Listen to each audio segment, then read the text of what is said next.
Hey everyone, it's Brandon Lee, host of the podcast Escaping Rock Bottom. I am so excited about this podcast today. Because I find this guy super intriguing. Like ever since I met him, I've always and I follow him on Instagram and I'm just always so fascinated. So we're going to be talking about Patrick Legginzoff. He is the sober investor. See how it's already rubbing off on me? Like I say Patrick Legginzoff and automatically what comes out of my mouth, the sober investor. So it's working. It's amazing. Your branding is good. So we're going to talk about Patrick. We're going to talk about his early childhood, what led him down a dark path. Obviously, he is sober, and also going to get into the business side of things, because I think that in and of itself is so important to talk about, because I think he's going to give a lot of experience, strength, and hope to other people out there who may be struggling with addiction. But even if you're not and you're on the other side of it and you're recovered, what you can then do sober is build a badass company like he's done. So, Patrick, it's good to have you on the show. I'm glad to be here. Thank you for having me. This is amazing. So I follow you on Instagram, and it's always, hi, everyone, I'm Patrick Legginzoff. I am the sober investor. So we're going to get into that whole side of it. But, Patrick, before we get to what you're doing with your life now, also founder of Solutions of Sobriety, right? And which is a recovery and treatment center where they do help people with substance use disorder. But I want people to get to know you first. So Patrick, take me back to where you were born and raised. What did childhood look like for Patrick? I was born in Colorado, moved from Colorado when I was a baby, still in diapers, to here to Arizona with my mom. We moved in with grandma. Mom and dad split up, broken home. At the time, I didn't know, but growing up, things were different. My mom was always gone or never there. And come to find out that years later, not too long later, but I found out that my mom, she was a drug addict. She was the drug dealer in our neighborhood. So she was doing that type of thing. And all of my friends on my same block, all of my best friends were all 3 years older than me. So as you can imagine, I was introduced to a lot of things at a very, very young age. Age of 10, tried weed for the first time. Age 11, I found a substance in my mom's drawer, took it to my friend who gave it to his older brother. He had an older brother, and it ended up being meth. And I was like, heck no, I'll never do that. You're crazy. And 24 hours later, all of my friends were doing, like, you got to try it. It's the most amazing thing ever. And I was like, no. Okay, I'll do it. So age 11, man, I got addicted pretty quickly, pretty heavily. And as you can imagine, 11-year-old doesn't have a job, doesn't have money. So you find creative, unlawful ways to make money, and that was my life, man.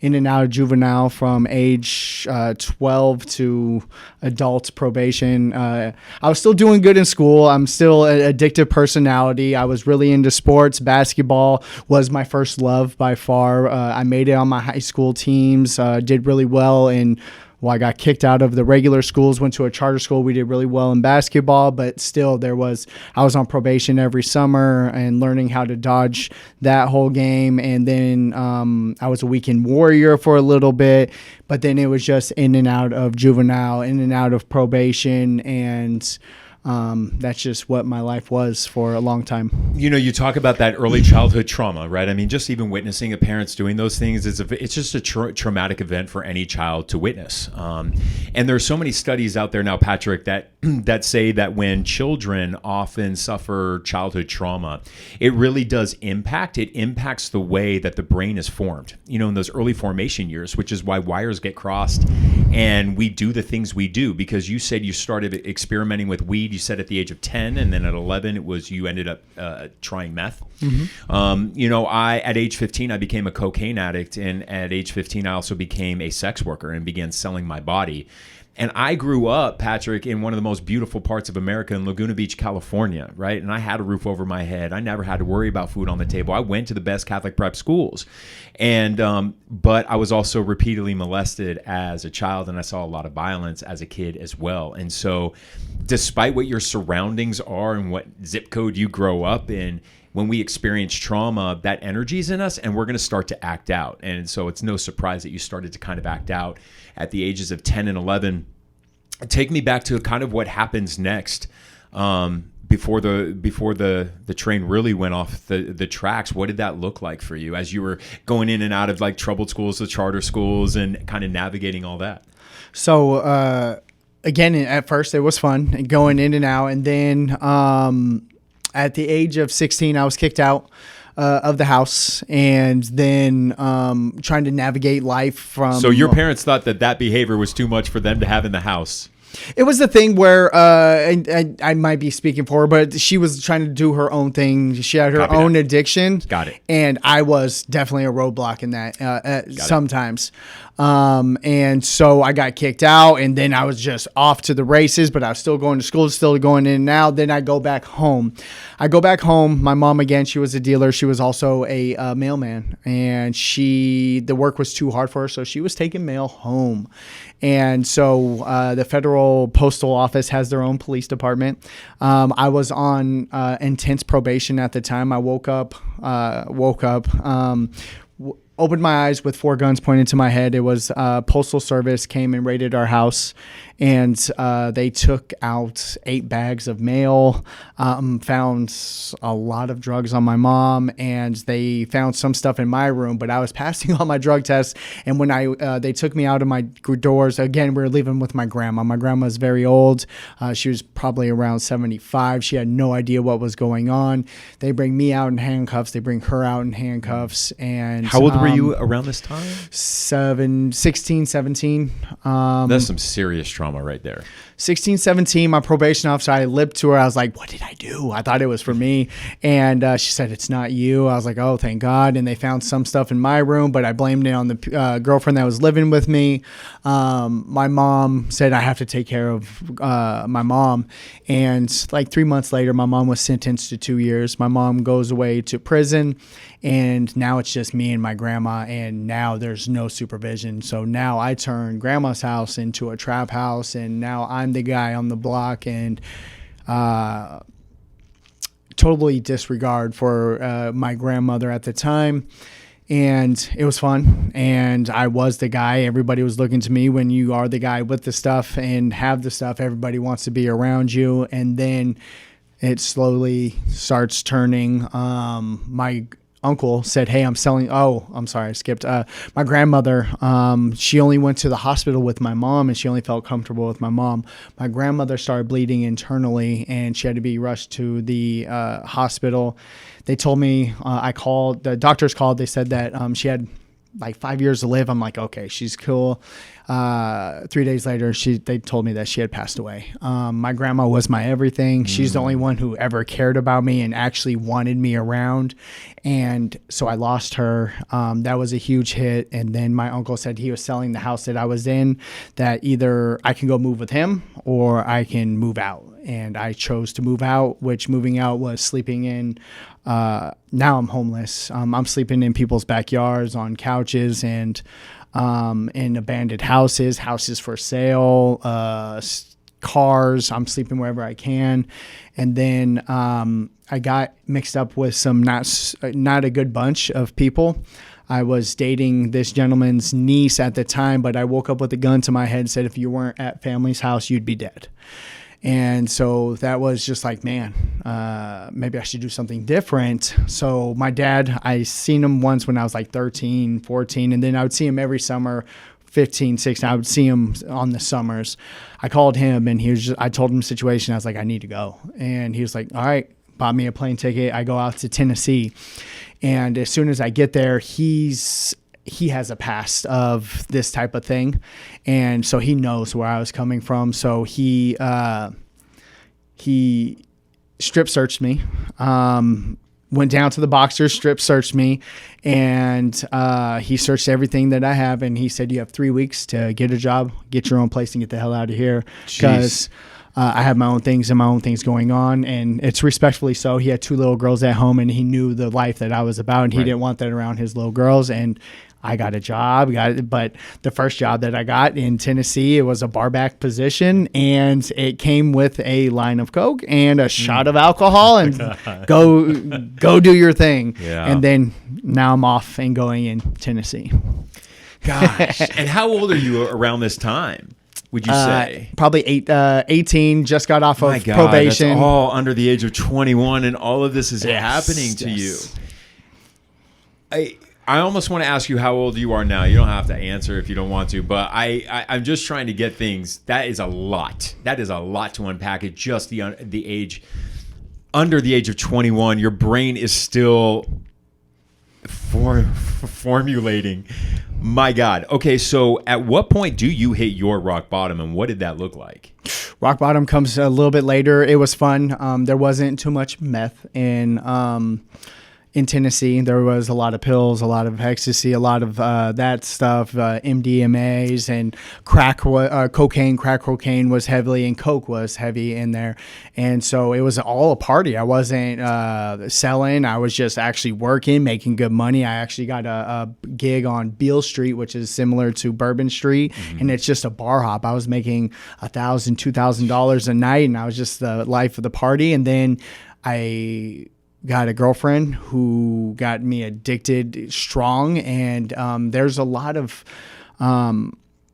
more tougher people out there, I would say, than out here, and they don't mess around. I had a gun pulled on me 3 different times, and I was again going from apartment to apartment, from building to building, and then I didn't have anywhere to go. At this time, my mom had gotten out of prison, and now she's sober.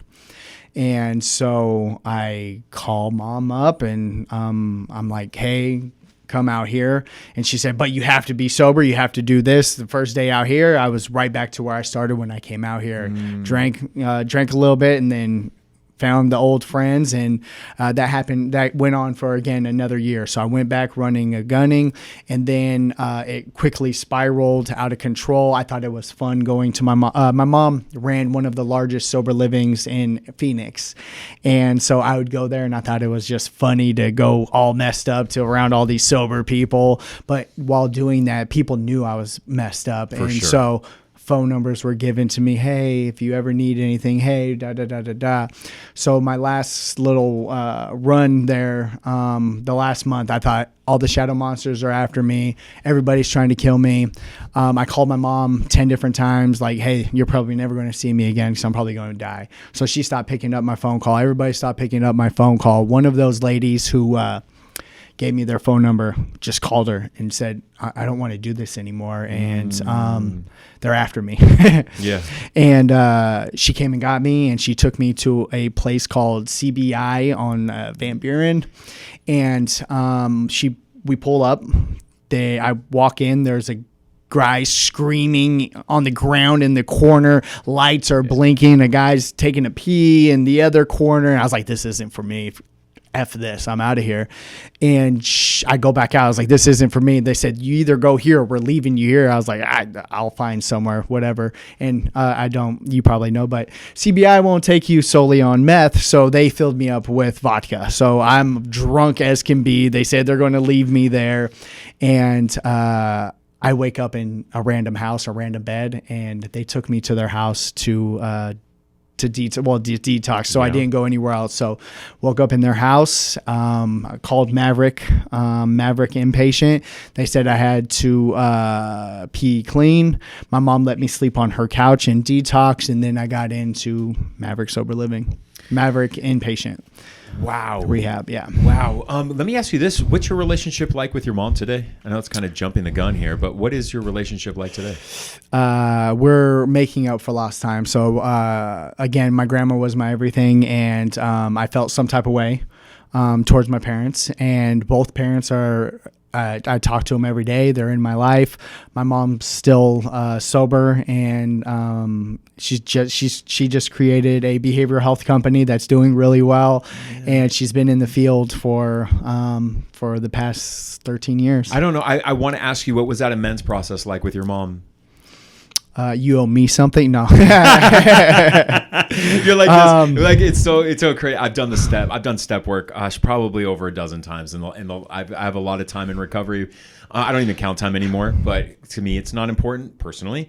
But I don't count time anymore. But man, I've done step work so often, and the 4-step was always the fun one because I was always like, oh, you mean I get to say who all wronged me? I love that step. Let me write all their names and write all the bad things they did to me until my sponsor says, good, now let's flip the page over and let's write your part in it. But I'm so curious when it's the parent-child relationship, and what did that amends process look like to you and your mom? It was hard for me, just like you said, like, oh, no. I didn't do anything to deserve any of that. Are you kidding me? I didn't know. And then you flip it around like, oh, but she was going through this. Oh, but you do this. And then you play your part. But it was a hard one to get over. But when I was actually doing the amends, she's sober. She knows the process. She had sponsees, and she was like, oh, really? Yeah, well, keep doing what you're doing. So it was an easy one with her, and she's just proud to see me now following her footsteps in the whole sobriety thing. Okay, the reason why I really am going to focus some attention on this is because, Patrick, listen, my parents weren't alcoholics and never did drugs, so I never witnessed that like you did. But my mom was my biggest abuser, physically, but really also mentally. And for so long, Patrick, up until very recently, up until the last 2 years, I would even say the last year, I finally had my aha moment from my higher power spirit. I just refer to it as a spirit, because I do shamanism. So my shaman has told me, he goes, listen, he goes, you chose your mom before your soul entered this life, for the lessons, Brandon, good and bad, that she was going to teach you so that your soul could live its purpose. And he also says, Patrick, that those who suffer early childhood trauma, like you and I both have, and heal from it, often, Patrick, have the chance to become the world's best healers. Because healed people heal people. My mother's intent was to never hurt me. My mother's intent was to always provide for me.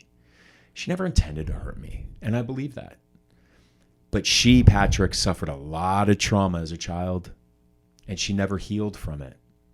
And I tell people, when I see even your clients from Solutions of Sobriety, when they enter my art studio, I tell them, if you do not heal from the cut that made you bleed, you will bleed on others who never hurt you. My mother never healed from her childhood trauma. And unfortunately, she bled all over me, and she passed that trauma down. Trauma is passed down through generations. And when I came to that belief from my shaman, it allowed me to let go of all hate and resentment toward her, truly, and come from a place of empathy. Like how sad that she had all that stuff happen to her and she never healed from it. But we have an opportunity to heal from our trauma so that you, Patrick, can be the best father you can be to your children and the best husband you can be to your wife. And I think it's really cool that your mom got sober, and so she can speak that same language to you so that you guys can have that relationship. But I really, truly believe it's all mapped out for us, and that we choose our parents for the lessons, good and bad, that they're going to teach us. Because my shaman asked me this question, Brandon, do you love the life you have for you today? And I look at him and I say, Toby, I love the life I have for me today. I get to teach trauma survivors a way of art as a way to express themselves, to let that feeling out. And I get to help them in their recovery. I love the life I have today. He says, good. Then give thanks to your mother, because without her, you would not have this life you have today. And wow.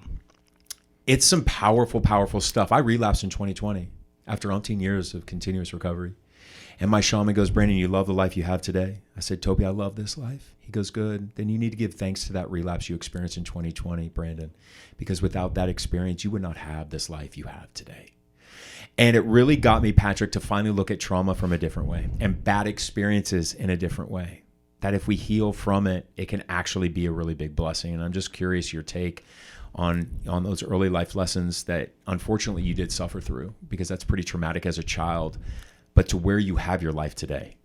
I mean, you pretty much, I mean, you nailed it, because without those experiences, without me going through those things, then I wouldn't be able to give it to somebody else for through some of my experiences. Those experiences made me who I am today.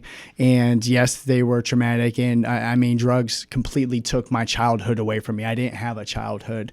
The things that I went through. So it sucks in a sense, but now I'm able to grow from it. I'm able to see those things that hurt me, to be able to work through it and get through it, and then see where my part was, and see where they were actually struggling and going through their problems. But now with the companies that I've been able to develop, all of them work on people and help people to get their families back, to do a whole bunch of cool things. So now that I have that experience, I can give that to somebody else and walk them through it. My sponsees, and walking them through the steps, they're going through the same stuff, and now I have the experience to tell them, like, it doesn't matter where you came from, it doesn't matter how you grew up, it's what you do today and what you do with it now. Yeah, I love that. I love that. And for so long, I mean, I think it was a dozen years I went to like 5 meetings a week and stuff. And, I really looked at that relapse, and Patrick, if I'm being honest with you, I had so much shame. I mean, that shame led to suicidal ideation from just a relapse, my first relapse in 18 years of continuous recovery. But you know why I am so grateful for it? You want to know why? Because I have that lived experience now, that I can look at somebody else who is maybe just coming off a relapse, and I can look at them and go, listen, your life can be amazing a lot faster than you could ever think.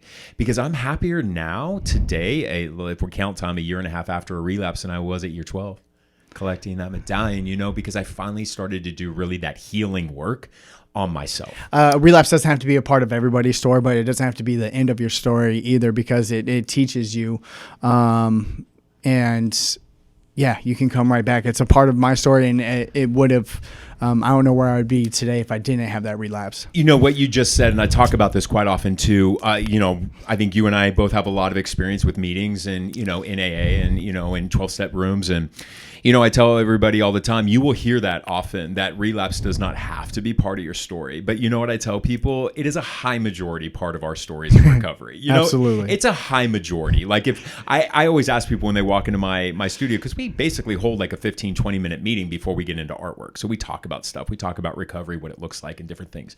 Every time I ask people, I'm like, how many of you have experienced a relapse in your journey? 90% every time. At least 90. Yeah. At least 90, Patrick. And so I tell everybody, I'm like, dude, let's just speak it into existence. And let's just say it's a high majority part of our story, so that when somebody does, they don't feel the weight of shame that I felt. They don't feel like this worthless loser of a person who couldn't stay sober. And let's just open that up to say, listen, when you do, if and when you do, dude, it's all good. Let's just learn from our mistakes. I didn't make up that saying, learn from our mistakes, but that's how we learn. That's how we grow. And the reason why I'm so grateful, because for those first 12 years, Patrick, I never healed. I never actually did the inner child work to heal from my trauma. Did I not pick up a drug or a drink for that long? Sure. But I was never healed, right? And so I was never truly happy. But I'm happier now, like 18 months after that relapse. So I'm like super grateful for it, because what it did is it shook me to my core to finally do the inner work that I had never committed to. Right. And so I think that's cool. Okay, so I got to talk to you about the whole sober investor thing, because I think it's brilliant. And I want people to understand that not only do we recover, but we can recover and have an incredibly successful life. Not success always meaning by money, how much money is coming in, but success in how we feel, and also how we can help others in their journey. That's what I look at as success. How many sober livings do you own? So just the sober investor, it's going to be a play on words. So I'm sober and I invest in business, real estate, sober livings. But most of all, I invest my time in other people trying to get sober. So it's definitely a play on word, and that's what I do. And so the sober investor, it's not just based on sober livings. Currently, right now, I do have 10 sober livings. But then we're also, the other side of the business. We do behavioral health homes with some of our other companies, and we have, with Solutions of Sobriety, we have over 30 homes with Solutions of Sobriety, over 100 clients, and we have 70 employees. Wow. Yeah. Did you ever think, Like, did you ever see this life for you? That all happened within a year, and I am a co-owner of Solutions of Sobriety. My business partner, Tammy Allen, she is an amazing woman with a huge heart, and without her, it wouldn't have grown as fast as it did. And all of that was within a year. Jeez. A year. And now we're doing our systems and processes. And of course, me and her, we have huge hearts. We want to help everybody. We don't know how to say no. We don't have room for them. Okay, let's go find a home for them. Let's go open up another house. We're going to take them in. And right now we're expanding into Nevada, and we're going to be doing some amazing, amazing things in Nevada. But I always knew that I wanted to be in this field and do something amazing. And now I'm doing that. It took me some time getting into the business world, the mindset. I didn't have the mindset. I had the drive and I had the hustle. And my therapist told me I was addicted to money, and I was very addicted to money in my early. I put work before family. I put work before AA, and I would just hustle because who's going to provide for us? Nobody's going to provide for us but me. I have to go make this money. I'm sorry, I'm not going to make it to your dance recital tonight. And I made a decision in 2019. I had been dry from AA. My wife and I are both sober. We actually met in rehab. We met at Maverick House. I relapsed. She didn't. So she has 9 years, and I'm about to have 9 years. But I made the decision in 2019 to fully focus on putting God first, then AA, then my family, then friends, and then work. That year was my worst year financially. Between my wife and I, we made probably between $30,000 and $40,000 between the two of us. No going out to eat. It was no clothes shopping, none of the fun stuff. But it was my best year ever in AA, in finding my God, and being close to my family. And then with doing that, I was able to focus on my goals, and I knew I always wanted to be in real estate. I always wanted to do the sober living, and I always wanted to be in that field. So I started on the path of getting my real estate license, and with having felonies, there were some hiccups there, but I got those set aside, and I started focusing. In the brokerage that I went with, he's all about mindset. And I didn't know anything about mindset. And he was like, he's a coach. He's one of the top business sales coaches in the country. And I had access to him because I was a part of the brokerage. So every Tuesday he would just make sly comments, and I didn't know at the time what he was doing, but I thank him for it. It was, hey, read Miracle Morning. Hey, read The Go-Giver. Hey, read The Millionaire Next Door. Hey, and it was all about mindsets and habits and getting yourself to wake up early, get in the right habits, exercise, and do those things. And once I got my mind in the right, once I got into the right mindset, it was mind changing. It was changing. So how long have you been an entrepreneur? Give me a time frame. Like, would you say 2 years, 1 year? Do we 3? count selling drugs? No. No, we're not counting being a street dealer, although that does take business acumen. So as a kid, I mean, I was selling chips. You always kind of had it in always you. had me. And then my first year of sobriety, again, I'm almost 9 years sober. My first year of sobriety, I started a vaping company my first year. Jeez. And again, my wife, she was my higher power there for the first few years. Some say she is now too. I love my wife, and I wouldn't be where I'm at if it wasn't for her. She always fully believed in me, and every ounce of money, every tax return, she let me go gamble it, toss it, do whatever. She's like, if you're sure. And so I had a vaping company our first year. The first year did over 6 figures, did really well, but then it was a race to the bottom. So then I held on to that entirely too long. And then I held on to that for 5 years. It was still making some money, but I was still doing the bartending. I was doing catering. I was doing all these other things. And then I got into the real estate thing, and it was crazy from it's there. interesting because I just wonder from the mindset of somebody who is as successful as you are being an entrepreneur. I'm really new to it. So I really jumped out. I worked for corporate America for 22 years. I mean, if you're a news anchor, you're working for corporate America. And like I said, I broke free from corporate America last year, and I opened up the doors to Art of Our Soul November 1st on a concept that I had completely created on my own. And I would be lying to you if the addict in my head doesn't come out sometimes and goes, waiting for that shoe to drop, sometimes being like, well, what if this treatment center just all of a sudden like backs out? And what if this treatment center just all of a sudden says, we don't want to do this anymore, and da-da-da-da-da. And I find myself there. But you know what my shaman tells me? He goes, when I started my business, I had 3 treatment centers, 3.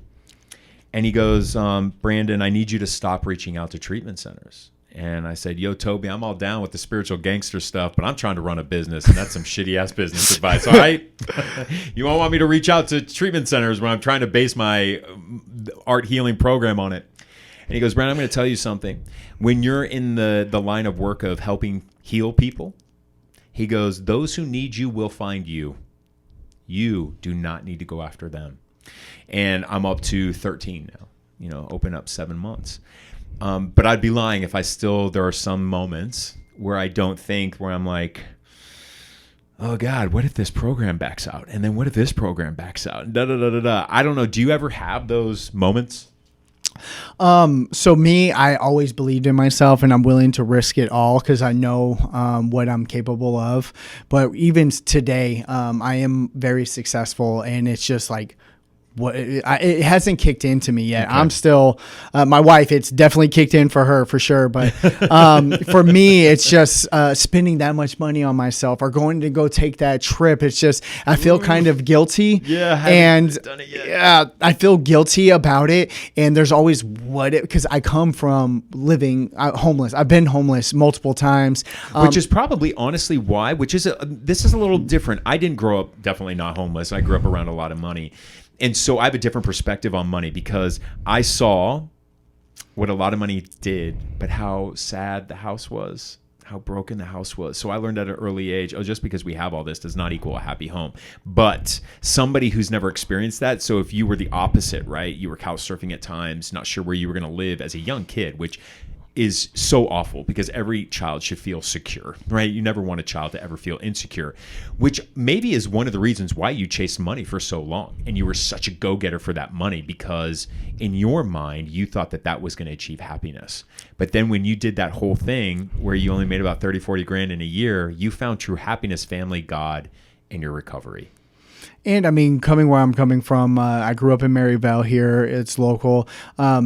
I provided for myself. If I wanted the new shoes, guess who's buying the new shoes? Right. Myself. If I wanted something to eat, there was some food in the house, but if I wanted an actual like burrito or something, then I'm providing for myself. And I was trying to get a job at, early age. And again, having that habit, it was always, everything about my life was about money because that's what gets you to your next step. That gets you to what you want. That's what gets you to happiness. That's what I thought is I need to get this mansion for my family because that's what's going to make them happy. I'm just going to keep providing. I'm the provider. And now, just believing in yourself, man, yeah. You've done so well and your ring names so well in the community, in the behavioral health community right now. Your name's everywhere. It's fire. You're going to do some amazing things, and I'm glad I'm here for it. But yeah, just believing in yourself. I've always believed in myself, and I've been able to risk all the money because the worst thing is I have to go back and go get a job. I have to go get that bartending job again, worst case scenario. So yeah. I always have in the back of my mind, that job will always be there. And there's something really cool about you that because I watch all your Instagram stuff. I do. And you were like, hey, reach out to me. You tell people, reach out to me if you're looking to get into sober livings and stuff like that. Like, it seems like you're willing to teach people who are, curious about something. And I think that's really cool because it's like you're giving away stuff that you've learned over time. And a lot of people don't do that, Patrick. A lot of people don't. And we say in recovery all the time, we got to give away what we have in order for us to keep it. That's something we learn in recovery. But from a business model and a business standpoint, I think it's really cool that you're like, hey, I've had all this success and and I continue to have this success. And hey, guess what? I don't need the whole pie to myself. If you're interested in this line of work, you're interested in behavioral health, reach out to me, and I can kind of teach you some of the things that I've learned along the way to help you succeed. And I just get goosebumps when I think about that, because what I tell people all the time, I have donated, I think, like 20 pieces of original artwork to galas this year. It's a little more than I've ever done. It's a lot of work. But what I tell people, I'm like, yeah, but look how Life My Amazing is today. My life's amazing today. So the more we give back and the more good and we help other people, I promise you it comes back tenfold every single time. I just think it's really cool because I've seen you promote that on, your social media to help other people. So my philosophy, my favorite book, if you guys haven't read it, it's called The Go-Giver. And in The Go-Giver, it teaches you the same principles as the big book of AA does. And that is to give back what was so freely given to you. And me hanging around these real estate billionaires, millionaires, entrepreneurs that are just doing the most, they are the most giving. They're willing to give you their time, willing to give you their information, and it all comes back to them. And so I come from the mind of abundance. Somebody locally just recently did a study. There's only one bed for every 10 people out there right now that need treatment. And don't get me wrong, coming up in this industry, in the behavioral health world, I reached out to a whole bunch of people, and they all acted like they had the golden goose egg. They weren't going to give me their information. I was going to take their people for them, and I love them for it because that made me grind and study and do endless nights of just reading to find this stuff out on my own. And now that I found out on my own, I come from the mind of abundance. There's enough people out there, not enough people that need help out there, and there's just enough out there. And if I could teach you anything that I've learned, I'm going to teach you. If I can help you, if I'm full, I'll call you and say, hey, can you help this client? And do you have something for them right now? And it's like that in all aspects of my life. If you want to know about real estate, I'm going to teach you everything I know about real estate. If you want to know about sober livings, I'm going to teach you about sober livings, behavioral health, any information that I have, any way that I can help you, please reach out to me. I'll teach you how to do an LLC. I'll do whatever it takes. And now that a saying that keeps coming up in my head is, if you were an asshole before money, you're still going to be an asshole. And then if you weren't an asshole with before money, and now that you have money, it gives you the opportunity to help out even more people. There has been so many people that have reached out to me, not saying everybody, but I want to see you be successful. If you need some money to start up a business or need some help with, I'm willing to invest. I'm willing to look at that, willing to give my knowledge. And it's helped me more than anything out there, any business, any coaching, anything. The more you give, the more it's the laws of attraction. The more you give, the more it comes back. Yeah, it's karma right there. Absolutely. Do good by other people.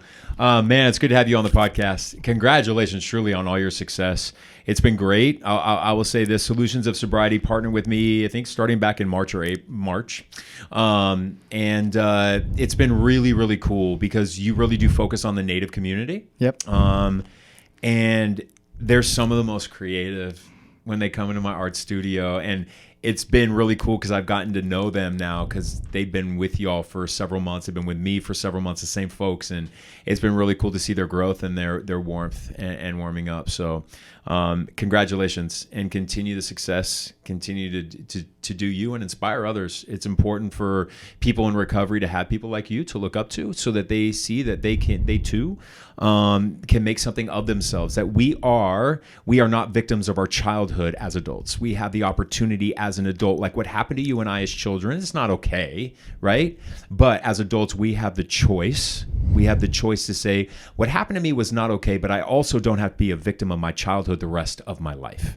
And I have a lot of respect for you about now really knowing some of that childhood stuff with you and seeing the man that you become and what you created your life to be. So well in, man. Thank you. And thank you for being on the podcast. Thank you so much. This was an amazing experience. Thank you for having me. Awesome. If you want to know more, by the way, about Solutions of Sobriety, we're going to put that information right now. It's an incredible treatment program, and they're doing a lot of good, especially with the Native community. Thanks for tuning in to this episode of Escaping Rock Bottom. We'll see you back here for the next episode.